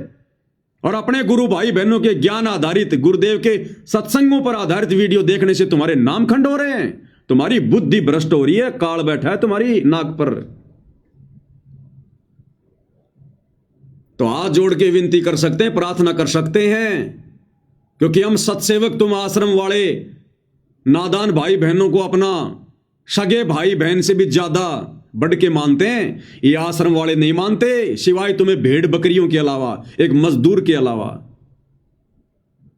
इसलिए निस्वार्थ भाव से, क्योंकि तुम हमें कोई ज्योति का पैसा नहीं दे रहे, कोई पाठ का पैसा नहीं दे रहे, 10वें अंश का पैसा नहीं दे रहे, और ना हमारे को तुम्हारी भीख चाहिए, उसके बावजूद भी हम तुम लोगों को समझाने के लिए वीडियो बनाते हैं, तुम लोगों को समझाने के लिए जेल जा रहे हैं, मुकदमे झेल रहे हैं, मार पिटाई झेल रहे हैं, गालियां झेल रहे हैं इन आश्रम वालों की, और फिर भी तुम्हारी आंखें बंद है, तुम पहचान नहीं कर पा रहे सतगुरु का असली मार्ग, असली मिशन कहां से चल रहा है, गुरुद्रोही कौन है, गुरुमुखी कौन है। सतगुरु तो लाख बार कहेगा परीक्षा चल रही है, जैसी जेल में जाकर प्रार्थना करोगे वैसा ही जवाब देगा। बाहर संगत है, बाहर ये पवनदास है, और वीडियो बन रहे दिन रात, तुम्हारी आंखें फूटी पड़ी हैं क्या? अब क्या सतगुरु तुम्हारी आंखों में सूरमा डालेगा क्या? तब जाके तुम्हें दिखाई देगा। ये मोतियाबिंद का ऑपरेशन कर लो साथ संगति की वीडियो देखकर, नहीं तो दुर्गति दरवाजे पर खड़ी है आश्रम वालों, दुर्गति दरवाजे पर। सतगुरु ये पाखंड देखने नहीं आता, पाखंड करवाने नहीं आता। तो विनती कर रहे हैं और विनती कर सकते हैं, इससे ज्यादा हमारे पास चारा नहीं है। ये मार पिटाई करना, लड़ाई झगड़ा करना, गुंडे मवालियों वाली हरकत करना, मुकदमेबाजी करना, ये तो इन सतलोक आश्रम वालों के घटिया कर्म है, सतसेवकों के नहीं है। हम तो अंत तक उसी मार्ग पर चलेंगे जो मार्ग गुरुदेव भगवान ने दिखाया है। तो विनती कर सकते हैं, प्रार्थना कर सकते हैं, इससे ज्यादा हमारे हाथ में कुछ नहीं है। बाकी तुम्हारे कर्म, क्योंकि सकल पदार्थ है जगमाही, कर्महीन नर पावत नाही। अब आज के संदेशे के बाद में कोई कर्महीन, कोई कर्म ठोक भगत होगा जो 5 मिनट बैठकर विचार नहीं करेगा। और अगर सच्चे हृदय से गुरु जी से अरदास करके कि हे दीनदयाल, हे गुरुदेव भगवान, बात तो बिल्कुल सही है, काम तो इन आश्रम वालों के द्वारा सारे मर्यादा तुड़वाने वाले हो रहे हैं, ये परमेश्वर दास का मार्गदर्शन करो, मुझ तुच्छ बुद्धि पर दया करो, हे मालिक मुझे सच्चाई से अवगत करवाओ।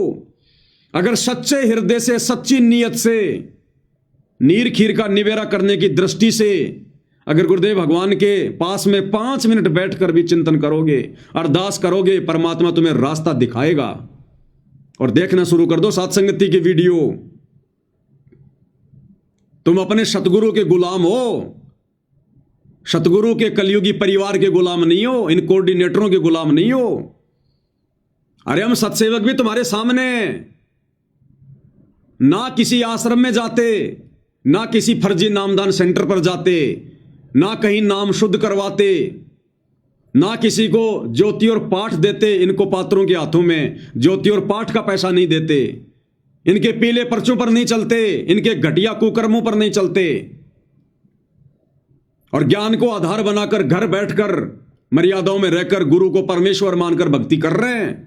और तुम लोगों से लाख गुना ज्यादा इस भक्ति मार्ग पर आत्मिक शांति अगर किसी को है तो हम सत्सेवकों को है। अगर गुरुदेव भगवान की छप्पड़ फाड़ दया किसी पर है तो हम सत्सेवकों पर है।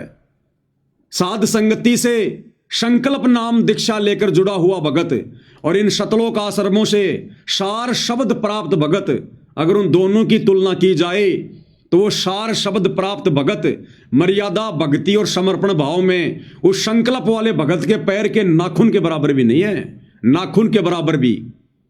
डिबेट करनी हो तो कभी ज्ञान आधार से डिबेट कर लेना, भक्ति भाव देखना हो, भगत का आचरण देखना हो, बोलचाल देखना हो, वो देख लेना। और कैसे समझाएं तुम्हें, प्रत्येक उदाहरण है तुम्हारे सामने, प्रत्येक उदाहरण है। और फिर भी नहीं समझोगे, फिर तुम्हारे जैसा निर्भाग कोई धरती पर नहीं। फिर तो परमात्मा कहते हैं कि ऐसे भक्तों को जन्म देने वाली मां को भी लानत है। पापी प्रभात ना बेटो, मुख देखे पाप लगे जिसका, 9 मास अपने गर्भ में कष्ट दिया, धिक्कार जन्म उसकी मां का। तो विचार कर लेना, अगर जरा भी ये तत्व ज्ञान की बूंद भी, गुरुदेव के तत्व ज्ञान की अगर एक बूंद भी तुम्हारे अगर भेजे में समाई है तो 5 मिनट बैठकर शांति से विचार कर लेना। ये आत्म कल्याण का मामला है। तुमको ये बढ़वागिरी करने के लिए सतगुरु रामपाल जी से उपदेश लेकर भक्ति नहीं कर रहे, तुम भक्ति के लिए कर रहे हो, आत्म कल्याण के लिए। और तुम्हें चिंता ही नहीं अपने आत्म कल्याण की। तुम्हें कोई भी ऐरा गहरा नथु बहरा एक पीला पर्चा निकाल कर कि मैं तुम्हारा कोऑर्डिनेटर हूं, मैं गुरु जी के परिवार वाला हूं, मैं आश्रम संचालक हूं, तुम्हारे को कुछ भी बोल देता और तुम भेड़ की तरह उनके पीछे पीछे हो लेते हो। कहां मर गई तुम्हारी कॉमन सेंस? अरे तुम्हारी आंखों के सामने वीडियो कॉल आती हैं इन आश्रमों में, और इन आश्रमों में प्रार्थना की जाती है, गुरुदेव वृक्षारोपण करने के लिए, पेड़ लगाने के लिए आज आश्रम में 5000 भगत आ गए। और तुम्हारी आंखों के सामने गुरुदेव भगवान कहते हैं फिर कि रे भगत तो इनमें 5 भी नहीं है, भगत तो इनमें 5 भी नहीं है। राजस्थान के सोजत आश्रम में जब इस प्रकार की प्रार्थना की गई कि गुरुजी पेड़ लगाने के लिए, वृक्षारोपण करने के लिए 5000 भगत आ गए, तो गुरुदेव ने कहा कि इनमें भगत तो 5 भी नहीं है। अरे कौन से ज्ञान में है ये? पेड़ लगाने के लिए तुम इकट्ठे हो रहे हो। ये भक्ति रूपी पेड़ लगाओ, भक्ति रूपी पेड़। ये बाकी पेड़ लगाने के लिए दुनिया बहुत है, और लगाना तो जाकर अपने खेत में लगा दो। आश्रमों में जमा होकर ड्रामा करने की क्या जरूरत है तुम्हें दुनिया वालों की तरह? तो भाई और बहनों विचार कर लेना, ये मौका नहीं मिलेगा। ये लास्ट एंड फाइनल मौका है गुरुदेव की तरफ से। संगत को, गुरुदेव के परिवार का मौका खत्म। अब तो जैसे इनके संस्कार, जैसी इनकी भक्ति, जैसे इनके ये कर्म, अब तो उसके अनुसार ही इनको परिणाम मिलेंगे। ये संगत पे परमात्मा फिर भी दया कर रहे हैं 2-2.5 साल के लिए।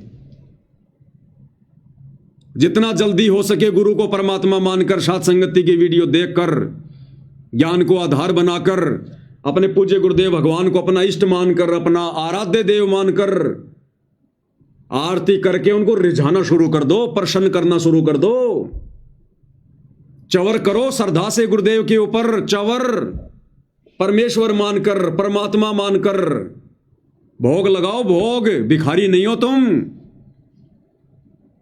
परमात्मा ने तुम्हारे कोई कमी छोड़ रखी है क्या, जो ये पाप का अन्न खा रहे हो बिना भोग लगाए?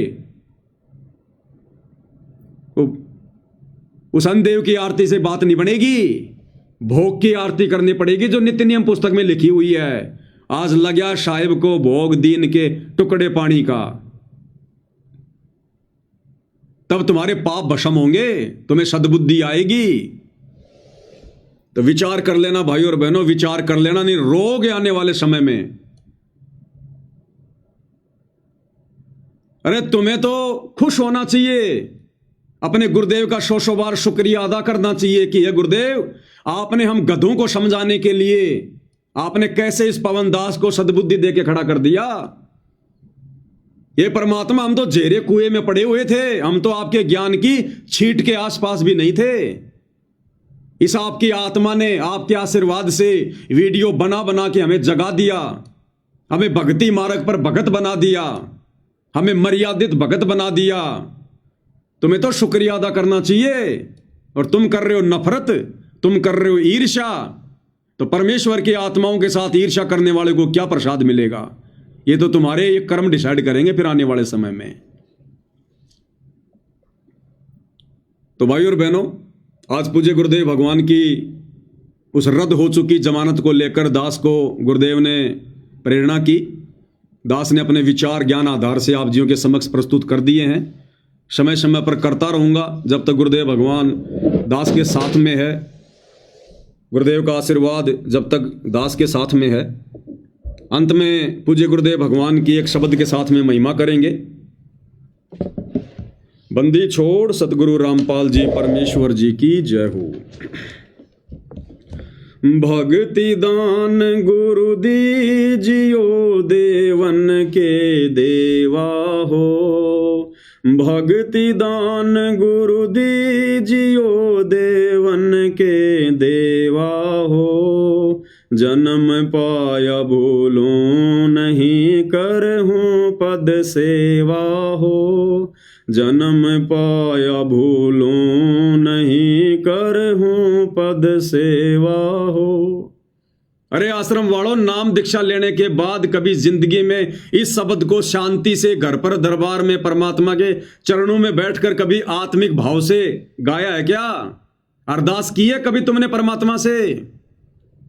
सत्सेवक भाई बहन सुबह और शाम की आरती के बाद रोजाना ये शब्द परमात्मा के दरबार में खड़े होकर सह परिवार गाते हैं, अपने भगवान की आरती करते हुए थाली हाथ में लेकर, और भीख मांगते हैं भगवान से कि परमात्मा भक्ति भाव दो, श्रद्धा दो, मालिक हम तो भिखारी हैं आपके। भीख मांगनी पड़ेगी, अहंकार से बात नहीं बनेगी। भक्ति दान गुरु दीजियो देवन के देवा हो, भक्ति दान गुरु दीजियो देवन के देवा हो। जन्म पाया भूलूं नहीं, करहूं पद सेवा हो। जन्म पाया भूलूं नहीं, करहूं पद सेवा हो। तीर्थ व्रत मैं नहीं करूं ना मंदिर पूजा हो। तीर्थ व्रत मैं नहीं करूं ना मंदिर पूजा हो। मनसा वाचा कर्मणा मोहे और न दूजा हो।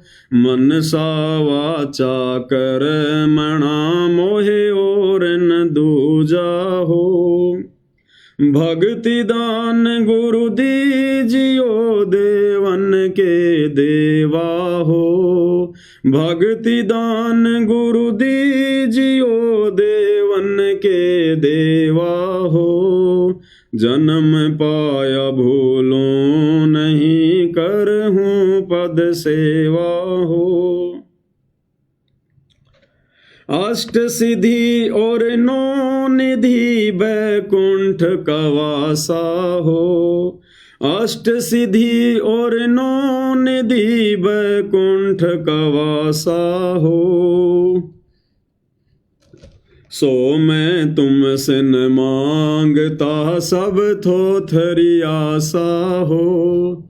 सो मैं तुमसे न मांगता सब थोथरी आशा हो। भक्ति दान गुरु दीजियो देवन के देवा हो।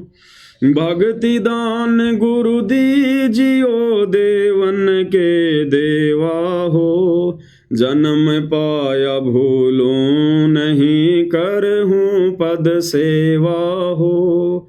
जन्म पाया भूलूं नहीं, करहूं पद सेवा हो। सुख संपत्ति परिवार धन और सुंदर नारी हो।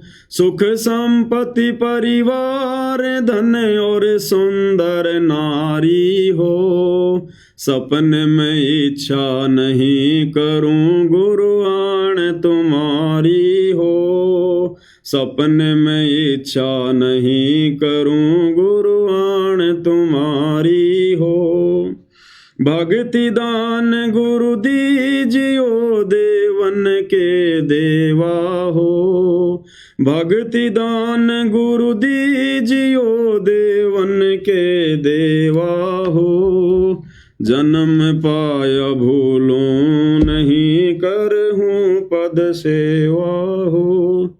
जन्म पाया भूलूं नहीं, करहूं पद सेवा।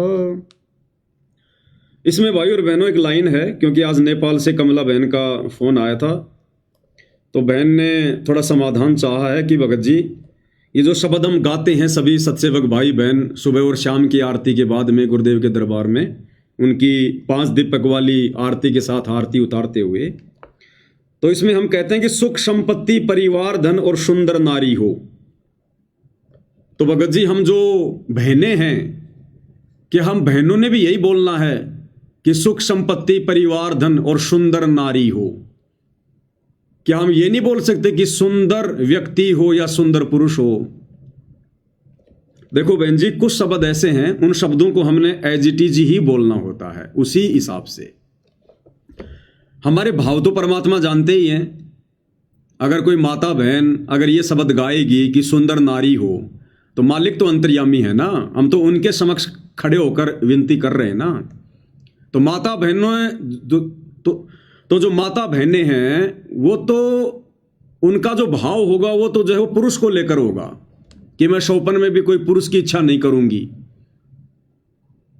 आपका ज्ञान समझ में आने के बाद हे परमेश्वर आत्म कल्याण के लिए मैं शौपन में भी रमैनी करने की नहीं सोचूंगी, नहीं सोचूंगा, शौपन में भी स्त्री के विषय में नहीं सोचूंगा।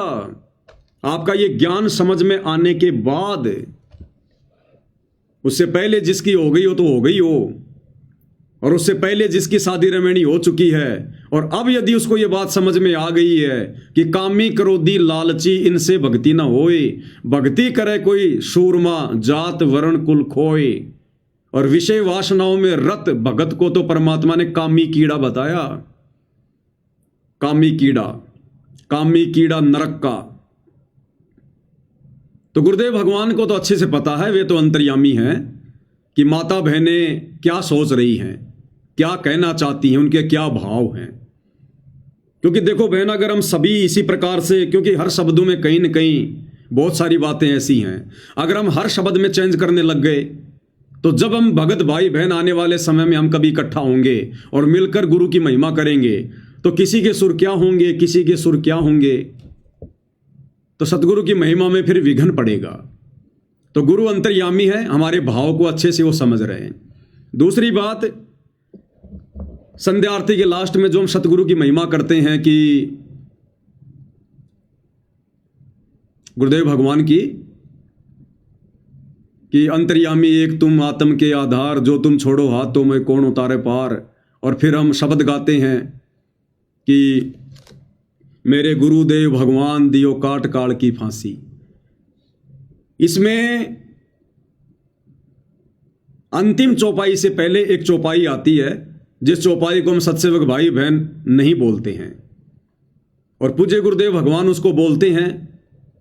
और क्या कहते हैं कि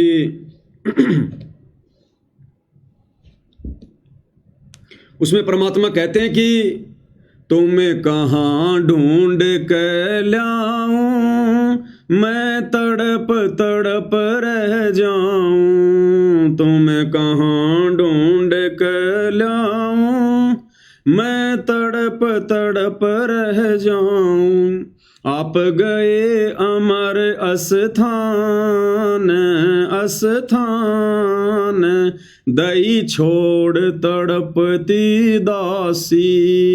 आप गए अमर अस्थान अस्थान, दई छोड़ तड़पती दासी।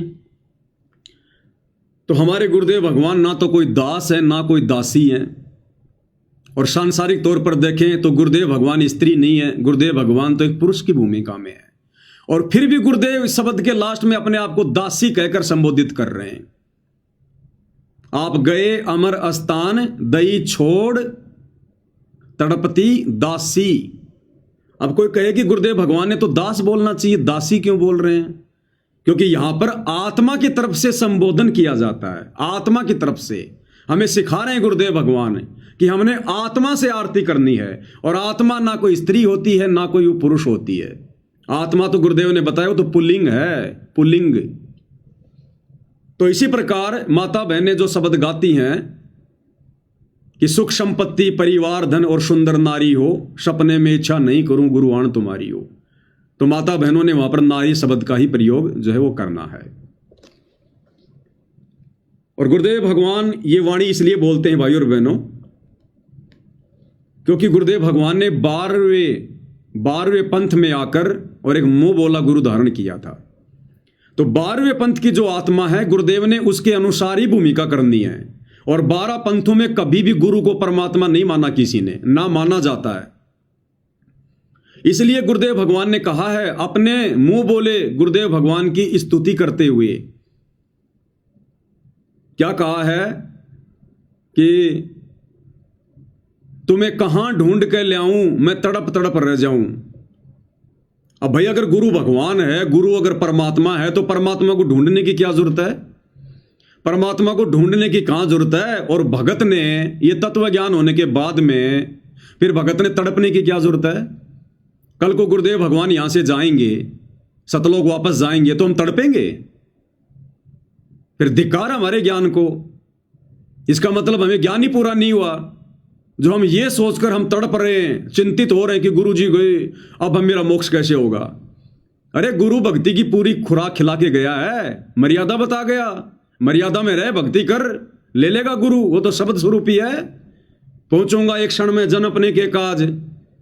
उसके लिए क्या शतलोक क्या पृथ्वी लोक, वो तो दिन में 1,00,000 बार शतलोक जाता है, 1,00,000 बार आता है। लेकिन गुरुदेव भगवान ने 12वें पंथ से मुंह बोला गुरु बनाया था। तो 12वें पंथ के नियम अनुसार कि उन 12 पंथों में किसी ने भी गुरु को परमात्मा नहीं माना और ना 12 पंथों के गुरु थे परमात्मा। हालांकि आदरणीय गरीबदास जी स्वयं जो है परमात्मा थे, लेकिन भूमिका उन्होंने 12वें पंथ के अनुसार की। इसलिए 12 पंथ से जुड़ी आत्माओं ने कभी भी अपने गुरु को परमात्मा की दृष्टि से नहीं देखा। तो गुरुदेव भगवान ने भी वैसी जो है वो लीला करनी थी। तो 12वें पंथ की आदि अधूरी नादान आत्माओं के आधार से गुरुदेव भगवान कह रहे हैं कि हे गुरुदेव भगवान, जब आप हमें छोड़ के चले जाओगे, शतलोक चले जाओगे, तो हमारा क्या होगा। हम तो आपकी याद में तड़पेंगे, फिर रोएंगे। आपने इस दासी को छोड़ दिया यहां पर आत्मा को। तो हमने इस प्रकार की बेवकूफ़ी नहीं करनी है। इस 13वें यथार्थ कबीर पंथ में सतगुरुदेव भगवान के शतलोक जाने के बाद हमने उसी उमंग से, उसी लगन से, उसी श्रद्धा से, जैसे आज हम वर्तमान में भक्ति कर रहे हैं, जैसे आज हम वर्तमान में अपने घर पर शब्द रूप में गुरु जी को विराजमान करके भक्ति कर रहे हैं। उदाहरण के लिए मान लो भाई और बहनों, आज 25/9/2025 को जो गुरुदेव की जमानत होनी थी, मान लो ये जमानत परमात्मा जज में प्रेरणा करके स्वीकार करवा लेते। अभी आश्रम वाले क्या करते, ये तो किसी के बाप को भी खबर नहीं होने देते, क्योंकि हाईकोर्ट का सख्त आदेश है, भीड़ जमा नहीं होनी चाहिए। तो ये क्या करते, चुपचाप गाड़ी में बैठा के गुरुदेव को कहीं ले जाते, रोहतक में या धनाना में या कहीं और मुश्किल से 10-15 भक्तों तक ये बात रहती कि हाँ गुरुजी बाहर आ गए। बाकी संगत को कानों कान ये लोग खबर नहीं होने देते, और ना आप और हम सत्सेवकों को इस बात की होती खबर। हालांकि वर्तमान में तो बहुत सारे सोर्स हैं हमारे पास में, गुरुदेव के मुकदमों की सारी नकल है, उनके नंबर हैं, हम जब मर्जी कंप्यूटर में 2 मिनट में देख लेंगे जमानत हुई कि नहीं हुई, जैसे कि आज हमने देख लिया। और इन आश्रम वालों ने सूचना नहीं दी संगत को कि जमानत रद्द हो गई। ये कहते हैं हमने शाह न्यूज चैनल बनाया है, शतलोक आश्रम न्यूज चैनल, सच तो हम दिखाएंगे। अरे अपने भक्तों को तो सच दिखा दो जो तुम्हें दान धर्म दे रहे हैं। अरे आश्रम वालों, एक छोटा सा वीडियो तो बना के डाल देते आज का कि गुरुजी की जमानत कैंसिल हो गई। तुम तो भक्तों को सच्चाई नहीं बता रहे, जगत को क्या खाक बताओगे। तो मान लो भाई और बहनों, यह भी कोई तरीका ना होता सच जानने का कंप्यूटर वाला, और आज अगर गुरुजी की जमानत होती तो क्या होता, ये लोग सीधा गुपचुप में गुरुजी को ले जाते और किसी को कानून खानी खबर भी नहीं होने देते। अब गुरुजी तो जेल से बाहर हैं और हम भगत भाई बहन गुरुजी को जेल में समझकर अपने अपने घर पर भक्ति कर रहे हैं सत्सेवक। तो ठीक इसी प्रकार आप और हम भगत भाई बहनों ने आज वर्तमान में गुरुदेव शरीर रूप में जेल में बैठे हैं, कल को जब शतलोक चले जाएंगे उस समय भी हमने इसी भाव से, इसी श्रद्धा से, ठीक इसी प्रकार गुरु को पल पल अपने घर में, अपने घट में, शब्द रूप में अपने घर पर, अपने सिंहासन पर विराजमान मानकर कि गुरु तो भैया मेरे साये की तरह मेरे साथ है, मेरे शरीर की धड़कन की तरह मेरे साथ है। जो बच्चा गऊ की नजर में यूं साईं को संत, भक्तों के पीछे फिर भगत वत्सल भगवंत। अगर गुरु मेरे से दूर हो गया तो ये आरती की थाली एक बार भी नहीं घुमाई जा सकती, एक बार भी। तो ठीक हम सत्सेवक भाई बहनों ने कल को जब परमेश्वर अपनी लीला करके यहां से जाएंगे, आप और हमारे मन में तनिक भी नहीं आना चाहिए, तनिक भी, कि गुरुजी शतलोक गए। जरा भी मन में मायूसी नहीं होनी चाहिए, कोई दुख नहीं होना चाहिए। अगर जरा भी दुख हो गया, आंखों में आंसू आ गए, एक टपका भी अगर आंसू आ गए, ये सोचकर कि गुरुजी गए, वैसे चाहे गुरुदेव की याद में रोज रो, कितना ही रो, पानी बहा दो आंखों से जितना मर्जी, जितना पानी बहेगा उतने हमारे पाप कर्मों का नाश होगा। लेकिन मन में अगर यह सोचकर कि गुरुजी सतलोक गए, हमें छोड़ गए, अब मेरा क्या होगा, अगर एक आंसू भी आंख से आ गया, उस शरीर में मोक्ष नहीं होगा। फिर मोक्ष नहीं होगा, क्योंकि हमने गुरु को फिर मानुष मान लिया, हमने गुरु को हाड़ मांस में मान लिया, हमने गुरु को शब्द रूप में नहीं माना। फिर अन्यथा वो परमात्मा तो एक चुटकी बजाते भी देरी लगे। गुरुदेव भगवान ने बताया कि मन की गति से भी तेज गति है परमात्मा की। अब मन की गति क्या है भाई और बहनों? आकाशीय बिजली से ज्यादा तेज गति है। सॉरी, ये जो बिजली जो हमारे घरों में आती है ना, इसकी गति बहुत तेज है। और गुरुदेव भगवान ने क्या बताया कि ये जो बिजली हमारे जो घरों में आती है, लाइट, इसकी जो गति है ये बहुत तेज है। इसकी गति से भी तेज गति है आकाशीय बिजली की। आकाशीय बिजली से भी तेज गति है सूर्य के प्रकाश की, और सूर्य के प्रकाश से भी तेज गति है इसकी मन की। सूर्य के प्रकाश से भी तेज गति है मन की गति, और मन से भी कई लाखों गुना तेज गति है परमात्मा की। पहुंचूंगा क्षण एक में जन अपने के काज, हिरणाकुश उदर विदारिया नरसिंह जी धरलू साज।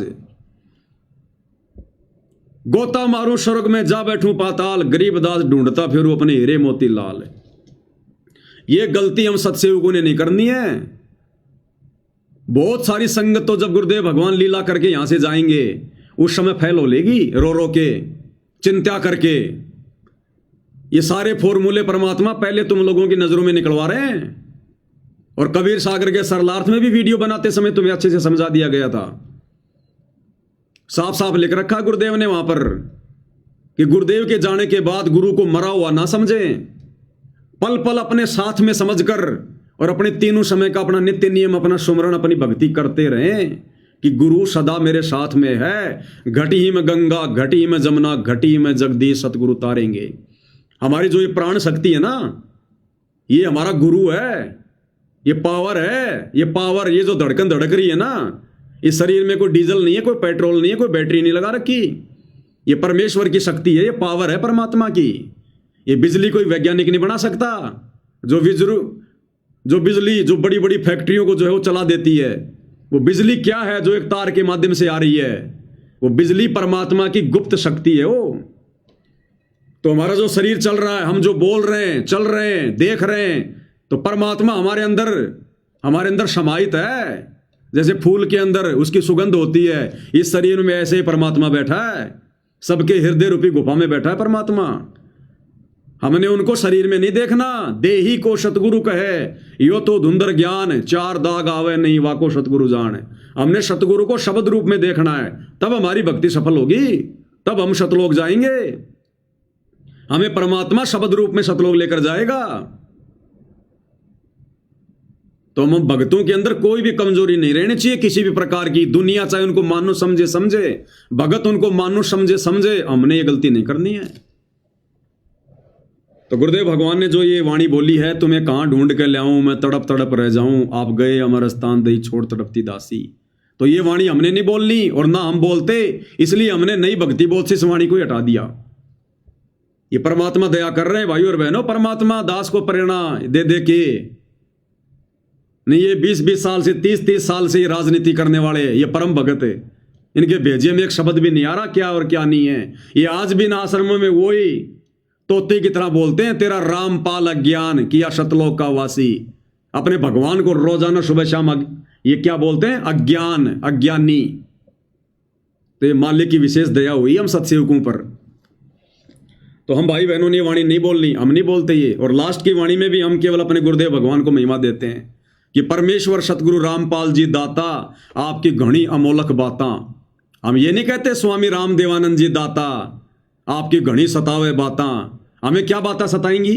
स्वामी राम देवानंद जी की कौन सी बात हमें सताएगी? हमने तो उनकी शकल भी नहीं देखी, हमने उनका कोई सत्संग नहीं सुना, हमने कभी उनसे बात नहीं करी। हम भक्तों को कौन सी बात उनकी सताएगी? और वो स्वामी हमारे थोड़ी हैं। अरे स्वामी राम देवानंद जी हमारे स्वामी थोड़ी हैं जो हम उनको स्वामी कहें। इसलिए हमने इस लाइन को भी हटा दिया और अपने गुरुदेव भगवान को महिमा दे दी। ये हमारी कॉमन सेंस की परीक्षा थी परमात्मा की तरफ से। कि परमेश्वर सतगुरु रामपाल जी दाता आपकी घणी अमोलक बातां, अमोलक यानी जिन बातों का कोई मोल ही नहीं है, अनमोल, और थारा पवन दास अज्ञान की जो सतलोक का वासी। हम इस प्रकार से अपने गुरु को महिमा देते हैं। धर्मदास की विनती समर्थ चित दीजो हो, धर्मदास की विनती समर्थ चित दीजो हो। तो यहां पर हमने धर्मदास जी की जगह अपना अपना नाम लेना है सबने। माता बहनों ने अपना नाम, भगत भाइयों ने अपना नाम। पवन दास की विनती समरथ चित दीजो हो, ये आना जाना निवार के अपना कर लीजो हो। ये आना जाना निवार के अपना कर लीजियो। हम विनती कर रहे हैं रोज, और परमात्मा क्या कहते हैं? राम नाम रटते रहो जब तक घट में प्राण, और कभू तो दीन दयाल के भिनक पड़ेगी कान। कि तुम विनती करते रहो, प्रार्थना करते रहो, महिमा करते रहो, कभी न कभी तो तेरे सतगुरु के कान में तेरी बात पड़ेगी।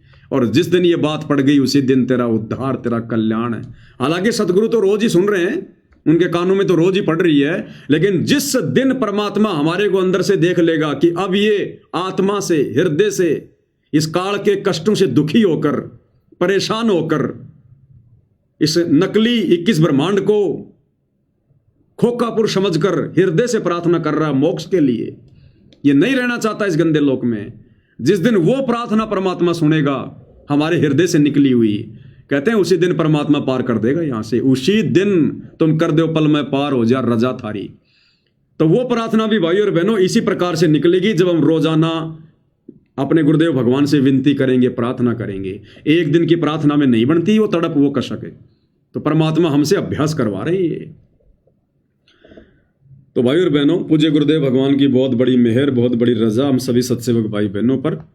हमने किसी भी हाल में अपने विश्वास को नहीं तोड़ना है, डगमग नहीं होने देना है। और आज हमारे विश्वास की जीत हुई है, हमारे विश्वास की, क्योंकि गुरुदेव भगवान को, अंतर्यामी को अच्छे से पता था कि जिन आत्माओं को मैंने तैयार किया है सतलोक से, सतलोक के लिए, सतयुग से लेकर वर्तमान समय तक, जो मेरे हीरे मोतीलाल है, मेरी विशेष आत्मा है, मेरे सत्सेवक बच्चे हैं, अंतर्यामी ने देख लिया कि उन्होंने ज्ञान आधार से अपना निर्णय पहले कर लिया है कि अगर गुरुदेव इन आश्रमों में आएंगे, इन आश्रम वालों के इसी प्रकार के विचारों के रहते सहते, तो वो सत्सेवक बच्चे इन आश्रमों में नहीं आने वाले। तो गुरुदेव भगवान ने निर्णय ले लिया, फिर क्या करूंगा उन आश्रमों में जाके, राजनीति क्यों जो है उन सेंटरों पर जाकर, जहां मेरी आत्मा ही नहीं आएगी, इनके बीच में जाके क्या करूंगा? इनसे तो मैं जेल में दुखी हूं, ये तो जेल में भी सुख का सांस नहीं लेने दे रहे, यहां भी रोज लड़ाई झगड़े की शिकायतें, प्रार्थनाएं। तो गुरुदेव भगवान ने यदि जमानत कैंसिल करवाई है अपने सत्सेवक बच्चों को और ज्यादा भक्ति में आगे बढ़ता हुआ देखने के लिए, दृढ़ करने के लिए, और इन आश्रम वालों को एक मौका देने के लिए कि नालायकों सुधर जाओ, नहीं तो खून के आंसू रोगे फिर आने वाले समय में। तो भाई और बहनों, पूज्य गुरुदेव भगवान के आशीर्वाद से आज की सतगुरु महिमा में केवल इतना ही।